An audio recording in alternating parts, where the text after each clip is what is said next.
tradition got a hold of you, and then you're mad with everybody else and mad within yourself because you don't want to grow up and come into what God really has for you. And that's in the body today.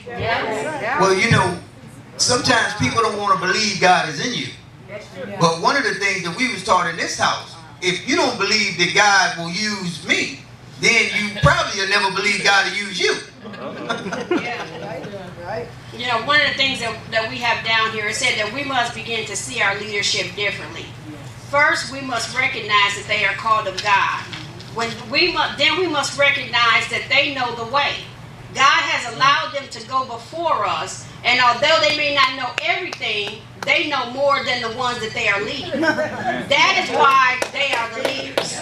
We must also see and receive the gift that they are, and accept and agree with the role that they must play in our lives. And that's a good example was in Joshua 3 when they saw them bearing the ark. Yeah, the priests bearing the ark, that they saw it, they were able to go forward, but they had to perceive it first. They had to see God in them, see what God was doing in them, so that they could follow. And a lot of times we off because we refuse to see. And although God begins to give you a glimpse of your leaders, you still refuse to see. So it's hard for us to go forward because we don't have the honor and the respect for the leaders that we're supposed to. The thing that I always remember, God placed them in the body as it pleased Him. Not me. It pleased Him. And if it pleased Him, it ought to please us. And then they are smarter than the ones that they are leading. Although you may think they don't know everything, they know more than the ones that they're leading. I wrote down a scripture too that says, "For I tell you, you will not see me again until you say, blessed is he who comes in the name or the nature of God, of the Lord." And you know, and sometimes you know you just like you want to see God, but you gonna see God in the body. Yes. You know what I'm saying? See, that's the place you don't want to see him. You just want to see him directly. But he said you won't see him again until you say, blessed is he who comes in the name of the Lord. Yeah. See, because it's the person who comes in the name and the nature. Yes. Yes. Yeah, I mean, we will never be able to see spiritual things from our lower nature. And the biggest problem that we have is that's why we sometimes say, well, man, why are they on me? Or why are they, saying this? Or why are, God, can't they, they're looking at it from a higher perspective, and God is showing them you. But because we don't see that, we think it as it to the point where, man, can't they just leave me alone? No. If you want them to leave you alone, you probably should have stayed where you were at. All reality. Because God is calling us higher, and the only way that we're going to be able to answer that call is for us to see it from a higher perspective. Not being able to stay in the same place. But if and I believe that's how they came together in the upper room. Because it says they were all in one accord. And they were all on one accord because their perception was on one goal. It was Him, and they knew that mighty Russian wind was going to come in and bring a shift to them. Yeah. And a lot of that too is just understanding that kind of house you join. Oh, okay. That's just kind of simple. So, I mean, if you didn't want change and you wanted to do what you want to do, you should just, like you said, you should have just stayed kind of where you're at. But when you come into an apostolic house, you're going to be cut, you're going to change, they're going to go on the inside of you because it's not personal, it's business, it's about the word. And God has graced them to do that. So you have to know the kind of house you joined. You joined. If you wanted to kind of hide out, then you should have went to a place where, they big and, you can kind of hide out because it is so big. But when you have to understand the kind of house that you joined, and in our house, we believe in cutting. we believe in cutting. We believe in being cut. But it's to rid us of all the religious stuff that we have gathered from all the circles that we have been in, and not just the religious stuff, but of our own opinions and the things that we have partaken of in the world. God has to strip those things in, and He anointed the apostle and the prophet to go in and begin to uproot those things in. But He also anointed them to begin to build on the inside of us, so it don't leave us in a mess and it don't leave us naked, because they also plucking up, but they're also building and planting. But I think you have to really, before you join a church, you have to really understand the kind of church you join. But you know something too, it's really about the seed. You know, so quiet as it's kept, I don't care what house you went to, it was all about the seed. So if you was really at a Baptist church, or you was at a Pentecostal church, it was all about the seed coming to maturity. So just because you at another house doesn't mean that you're not supposed to mature. It just means that you're in another house.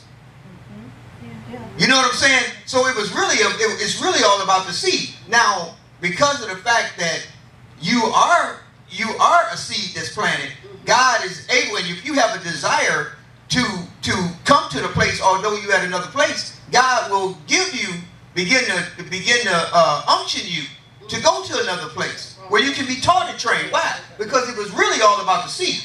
It wasn't really about what church you went to. It's really to get you in a place where His name is and His nature is. Right. Yeah. Because He want to make sure that you grow up. That's good. Yeah. That's good. Yeah. Yeah. We pretty much, you know, jump into, you know, that conclusion about the church thing is, you know, because we always base it upon, you know, what kind of cars are outside, you know, how big is their choir, and how many members they run it. You know, but we really don't look at, begin to see, as far as the character, the integrity, you know, of the leadership. You know, is there change? You know, or not even just that, but what can I get from that?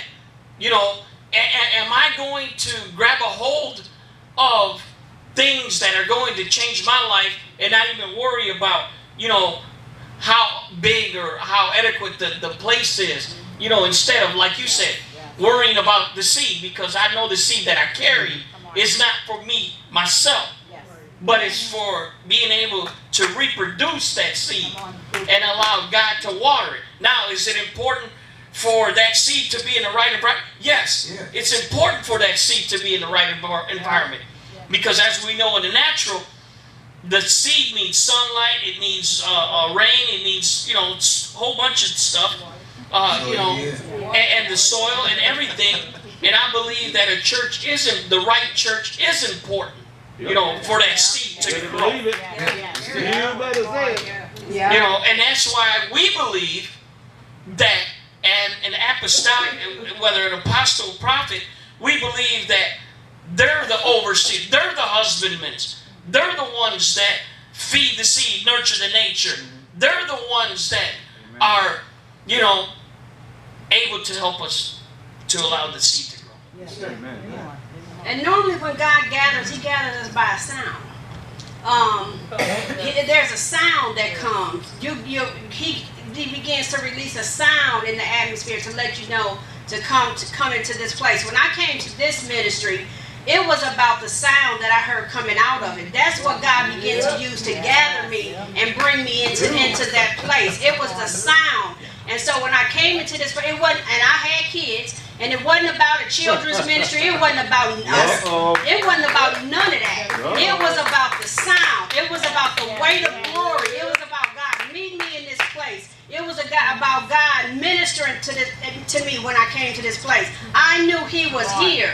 So to me, all that other stuff, scrap it, because He met me right here, which told me that this was my place. Now He can mature that seed right where you at, but it is about where you go, because God normally gathers us by a sound, not by the size of the church, not by the cars in the parking lot, not how good the pastor looked, not how nice everybody was to you, and not even about all the love that the church showed.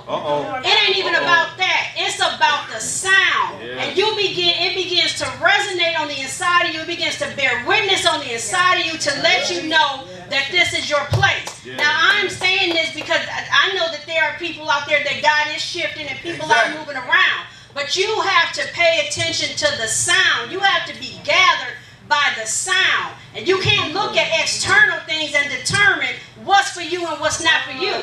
You have to be gathered by the sound that's being released to you, that's being fulfilled in your ear, that's bearing witness on the inside of you. And that is what begins to draw and begins to pull you into a place. It has nothing to do with all that other external stuff. And the truth be told, we teach our kids at home, so it's not about a children's ministry.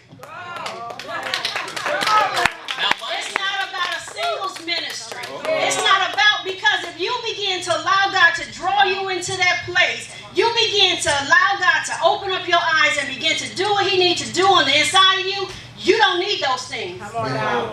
You don't need those things. Amen. Now, You can teach your children, right? Yeah. We're supposed to anyway. Yeah. That's why she said it. Yeah, right. And mind you, the sound that she heard, she left her husband behind. Yeah.